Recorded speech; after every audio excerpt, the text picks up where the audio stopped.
এখন তবে BNP has come to the sense, আমি মনে করি যে তারা এখন বলা শুরু করেছে যে আমরা কারো উপর নির্ভরশীল হব না, আমরা নিজেরাই গণতন্ত্র পুনঃপ্রতিষ্ঠায় কাজ করব। বাট ফ্যাক্ট রিমেন্স যে আমাদের দুর্ভাগ্য, বাংলাদেশ একটা অতি জঘন্য কর্তৃত্বপরায়ণ সরকারের হাতে পড়ে গেছে।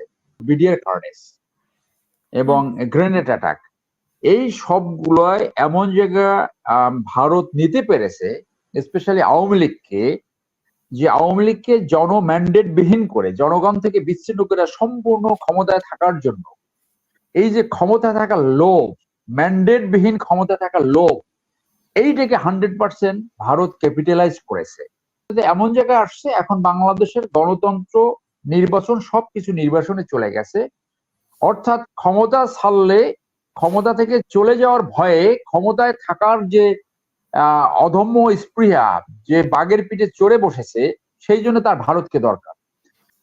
দেখুন, আমেরিকান এটা ইলেকশন ইয়ার, এবং আমেরিকান ফরেন পলিসি তারা যেটা পারসিউ করে, সেই ফরেন পলিসির বাইডেন প্রশাসনের একটা বটম লাইন ছিল, সেটা হলো democracy and human rights. So তারা তাদের ফরেন পলিসি পারসিউ করবে, এইটা অত্যন্ত স্বাভাবিক।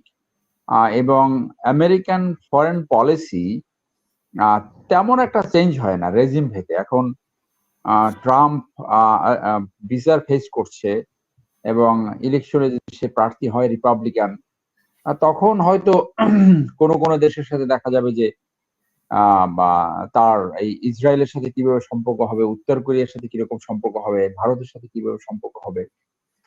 তো এইগুলা তো রয়েছে। ব্রড তাদের ফরেন পলিসি হলো এই এই এই আমাদের দক্ষিণ অঞ্চলে, সাউথ এশিয়া এবং সাউথ ইস্ট এশিয়াতে তারা ডেমোক্রেসি অ্যান্ড হিউম্যান রাইটস দেখতে চায়।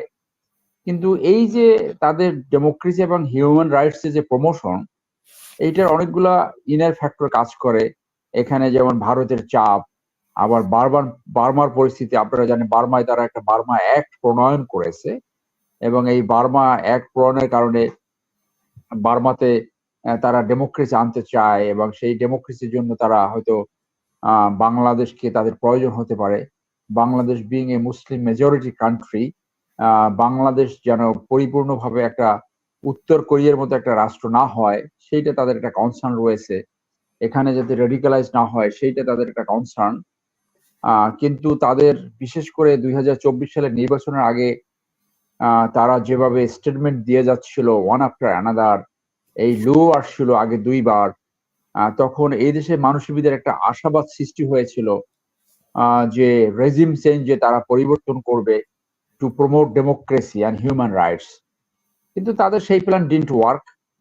তারা সেইটাকে আওয়ামী লীগ এবং ইন্ডিয়া সেইটার উপরে সুপারসিড করতে পেরেছে, সেইটার উপর ওভারট্রাম্প মারতে পেরেছে, যার জন্য আওয়ামী লীগ রেজিম কন্টিনিউ করছে, আওয়ামী লীগ রেজিম সাস্টেইন করছে। তারা এই নির্বাচনকে রিকগনাইজ করেনি, এবং তারা খুব ভালো করে জানে এটা আসলে কোনো নির্বাচন হয়নি। এরপরও পারিপার্শ্বিক জায়গায় যেমনটি লু বলার চেষ্টা করেছে যে let us look forward, don't look back. কিন্তু লুক ব্যাক যদি নাও করতে চায়, তারপরেও কিন্তু লুক ব্যাক হবে। এই কারণে হবে, তাদের অ্যাম্বাসেডার, 2 অ্যাম্বাসেডার এখানে অ্যাসল্ট হয়েছে, এবং তাদেরকে ওই শিকি মন্ত্রী অনেক কমেন্ট করা হয়েছে। তো ডিপ্লোমেসির 3-4 ধরনের ভাষা থাকে। তো সেটা একটা হলো উপরি ভাষা, যেটাকে বলা হয় ডিপ্লোম্যাটিক নাইসিটিস, যেমন সালাম দিয়ে কথা বলা, এইগুলা। সো এই উপরের যে diplomatic niceties, that does not necessarily reflect the তাদের bottom line or inner objectives. So Saddam হোসেনের সাথেও কিন্তু তারা এরকম খুব সুন্দর সম্পর্ক মেনটেন করেছে, গাদ্দাফির সাথেও তারা সম্পর্ক মেনটেন করেছে, পারস্পরিক ভিজিট ছিল। এই একই ধরনের সিচুয়েশন কিন্তু সেই সমস্ত দেশেও ছিল। সেই ক্ষেত্রে বাংলাদেশে যে একদম রেজিমকে তারা রিকগনাইজ করবে, অথবা তারা আর কিছু করবে না, সেইটা আমি মনে করি না। তারা হয়তো সুযোগ খুঁজবে, সেই সুযোগের অপেক্ষায় থাকবে। এখন তবে BNP has come to the sense, আমি মনে করি যে তারা এখন বলা শুরু করেছে যে আমরা কারো উপর নির্ভরশীল হব না, আমরা নিজেরাই গণতন্ত্র পুনঃপ্রতিষ্ঠায় কাজ করব। বাট ফ্যাক্ট রিমেন্স যে আমাদের দুর্ভাগ্য, বাংলাদেশ একটা অতি জঘন্য কর্তৃত্বপরায়ণ সরকারের হাতে পড়ে গেছে। এবং যেটা নির্বাচনের আগে একজন ব্রিটিশ অবজারভার বলেছিল যে I find it is north Korean model. তো এখান থেকে যেভাবে প্রতিষ্ঠানগুলো ধ্বংস হয়েছে, শিক্ষা ব্যবস্থা যেভাবে নাজুক অবস্থায় চলে গেছে, ব্যাংকিং সেক্টর, বিচারালয়, এভরিথিং, যে রাষ্ট্রটা এমন জায়গায় নিয়ে গেছে, এবং এইটা ভারতের একটা প্রত্যক্ষ এবং পরোক্ষ ইন্ধন সবসময় ছিল। সেটা আমি এইভাবে দেখি যে ভারত সেই বা 10th সেঞ্চুরি থেকে এই মুসলমানদের শাস্তি দেওয়ার জন্য লেগেছিল। প্রফেসর ইমতিয়াজ আহমেদ তার বইতে এটা রিসার্চ করে দেখিয়েছে।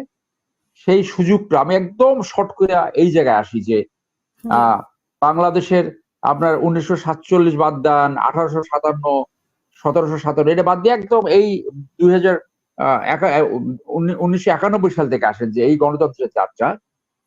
সো সেখান থেকে এই যে বাংলাদেশে কয়েকটা ঘটনা ঘটলো, একটা হলো বিডিআর কার্নেস এবং গ্রেনেড অ্যাটাক, এই সবগুলোয় এমন জায়গা ভারত নিতে পেরেছে, স্পেশালি আওয়ামী লীগকে, যে আওয়ামী লীগকে জনম্যান্ডেট বিহীন করে, জনগণ থেকে বিচ্ছিন্ন করে সম্পূর্ণ ক্ষমতায় থাকার জন্য এই যে ক্ষমতা থাকার লোভ, ম্যান্ডেট বিহীন ক্ষমতা থাকার লোভ, এইটাকে 100% ভারত ক্যাপিটালাইজ করেছে।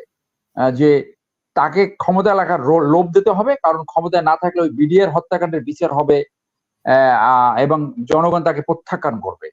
এইগুলা বিভিন্ন বিডিআর হত্যাকাণ্ড একটা তথাকথিত কু ছিল, এবং যা কিছু এখন পর্যন্ত করা হয়েছে, মিথ্যা মামলা, প্রসিকিউশন, দেশের প্রতিষ্ঠান ধ্বংস, তো তোমার ক্ষমতায় থাকতে হবে।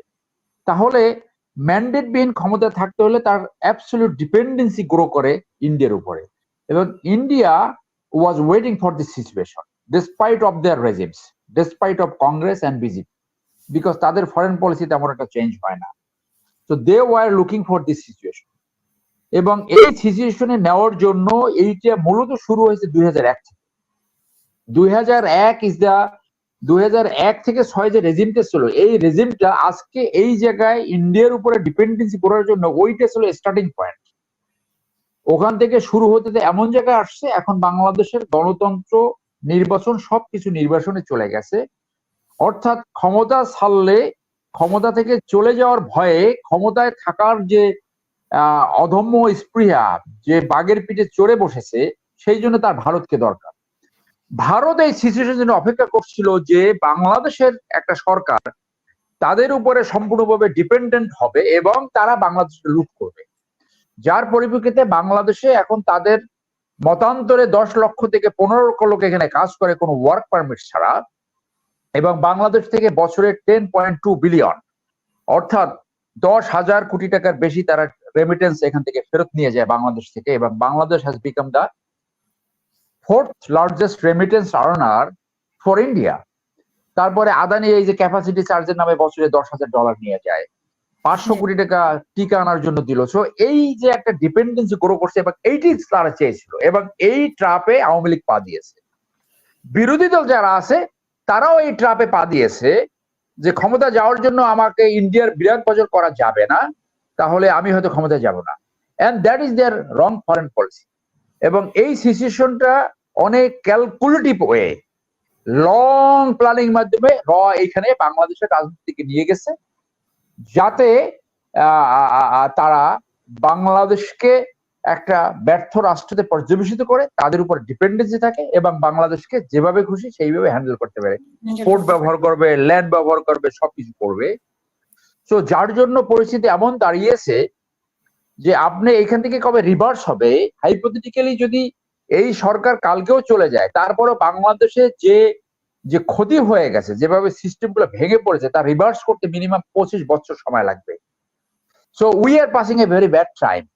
যারা অনেক পার্সোনালিটি আছে এখানে, যারা সত্যিকার ইন্টারন্যাশনাল পার্সোনালিটি, দেশের জন্য করতে চায়, দেশের জন্য দরদ আছে, দেশপ্রেম আছে, কিন্তু কিছুই করতে পারছে না। রাজনীতি এমন একটা জায়গায় নিয়ে গেছে, আপনি আইদার এই দলের দাস নাইলে ওই দলের দাস। এখানে কোনোভাবে আপনি আপনার স্বকীয়তা, আপনার মেরিটস, আপনার মেধা দিয়ে কোনো কাজ করতে পারবেন না। সো যেটা চলছে বাংলাদেশের রাজনীতি নামে একটা মানে অতি বিরাজনীতিকরণ একটা সিচুয়েশন সৃষ্টি হয়েছে। রাজনীতির নামে একটা অপরাজনীতি চলছে, রাজনীতির নামে একটা লুটেরা তন্ত্র রাজনীতি সৃষ্টি হয়েছে, এবং এই লুটেরা তন্ত্র রাজনীতি সৃষ্টি হয়েছে দুর্বৃত্তায়ন রাজনীতি থেকে, এবং দুর্বৃত্তায়ন রাজনীতি আসছে পরিবারতান্ত্রিক রাজনীতি। অতএব এই দেশের মানুষ যদি এটা রিয়েলাইজ করে, তারা যদি সত্যিকারে সেইভাবে রেভলিউশনারি কিছু করতে পারে এবং এখানে যদি ভালো একটা সরকার আসে, তাহলে এখান থেকে মুক্তির উপায় আছে।